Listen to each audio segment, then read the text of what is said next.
roundtable topics that's going on. There's nothing that seriously striving to speak in a most Toastmastery way, but can't quite seem to get that sweet spot. Fear not, help is on the way. DTM Jordan Camaker, who is a senior assistant editor of the cruising page for Trailer Park Monthly, will deliver a helpful speech titled 6 Salubrious Habits of Striving Speakers who want to ditch 6 hurtful habits of tedious talkers. Let's welcome him, DTM Jordan Camaker.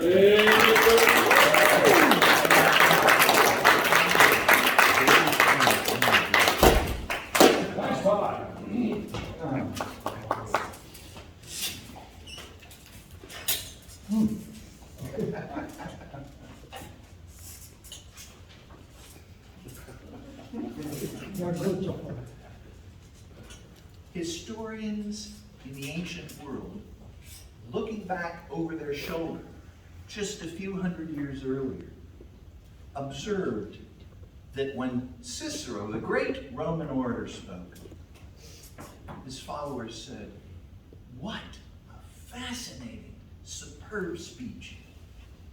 And when the Greek Demosthenes spoke, they said, "We march." I will offer you a few strategies that I've picked up in my 90 or so plus years that I think may arm you to raise your game just a little here and there. And of course, in future months, I'll listen to you offer suggestions to me too. So the first one, by the way, is to, apropos of our discussion last week, Taylor, start your speech. Ladies and gentlemen, Toastmasters and guests, start your speech with an interesting quote, a factoid, a statistic. Did you know that 37.96% of all statistics are made up on the spot? Number 2, let your verbs do heavy lifting. Tim, what did I do just a moment ago? You came into the room. Did I? No. Did I come into the room? No! I did not come into the room! You could say, I slunk into the room, I strode into the room, I oozed into the room, I stumbled into the room, I glided into the room, I wandered into the room, I meandered into the room, but I did not come into the room. Because now you have to take another sentence to describe how I came into the room. Let your verbs do heavy lifting. You guys are wasting time with tepid words. Put that in your pipe and smoke it. Next. This is not an always rule, but this ought to be a default rule. And then when you break it knowingly and willingly because the occasion calls for it, and not because it's, I didn't know. This next one is use active voice. The way I describe it is like this. You ready back there?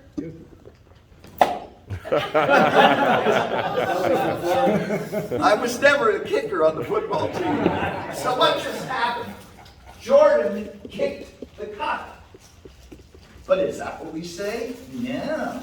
No, we want to add words and suck the power out of our sentence. So instead we say, the cup was kicked by Jordan.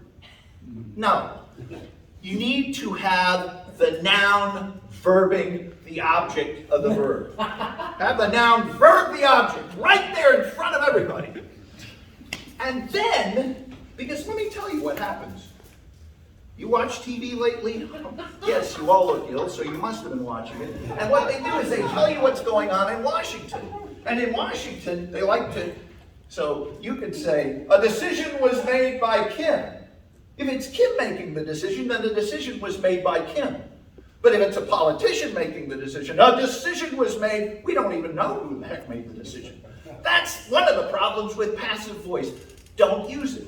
Use active voice and let your noun verb the object. You'll do that for me, right? Oh, yeah. But wait, there's always more. James? Folks? James, did you just give a speech? No. He did not give a speech. You know why? Because when you give a speech, you are engaging in that unpardonable sin called nominalization. And this is the weapon of people who just marinate in being prolix. What James did, beautifully I might add, and I share your sentiments, what James did, ladies and gentlemen of the jury, is he spoke. And what you did is you took that beautiful, powerful, direct word, spoke, and you sucked the life out of it.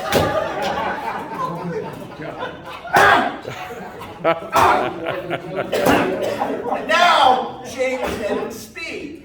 James gave a speech. You didn't suggest. I made a suggestion. Folks, don't engage in that horrible sin of nominalization. Make your comments direct. Don't take a perfectly healthy, self-respecting verb and distort it and suck the life out of it and turn it into a noun and then add words that don't need to be there. And you'll buy yourself some time. Sorry about that. At least he had socks on. I guess I'm a little in my cups.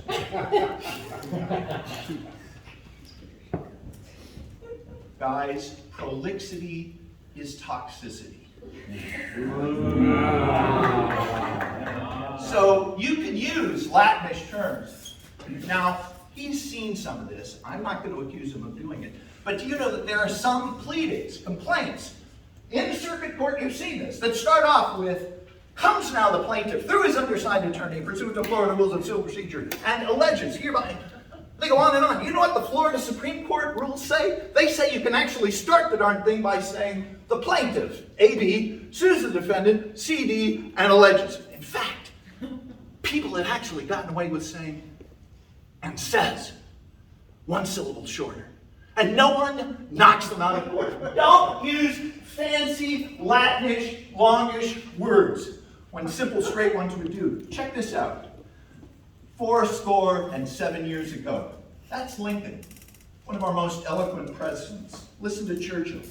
We shall fight on the beaches. We shall fight on the landing grounds. We shall fight in the fields and in the streets. It was longer, folks, and he took out the longish words from his draft. Martin Luther King, I have a dream. Pow!